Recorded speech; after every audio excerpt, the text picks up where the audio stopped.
Principaux partis de l'opposition, membres du pouvoir en place et acteurs de la société civile ont pris part à ce dialogue politique qui avait pour point majeur la question de la réforme de la commission électorale indépendante, l'organisation des législatives et la décrispation du climat politique en Côte d'Ivoire. Après 3 jours, l'heure était à la restitution des travaux à la primature et les échanges ont permis de faire plusieurs propositions.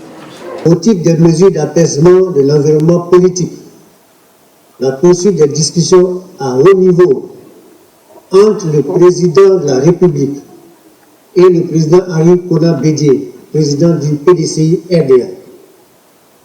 La libération des personnes poursuivies pour des faits liés au mot d'ordre de désobéissance civile de 2020 et à la crise post-électorale de 2010.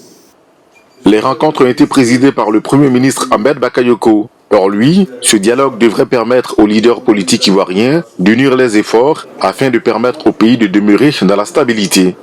À présent, notre responsabilité à tous est de persévérer dans cette voie de la concertation pour consolider les acquis du présent dialogue politique. Je voudrais réitérer ma disponibilité et celle du gouvernement au dialogue. Les différents participants se félicitent de la tenue de ce dialogue politique entamé depuis mi-décembre. Nous voulons également encourager cette dynamique, encourager les partis politiques à renoncer définitivement à l'usage de la violence, comme cela est inscrit dans les conclusions de ce document, de ce dialogue qui, je le rappelle, mentionne des points qui ont fait l'objet d'accords.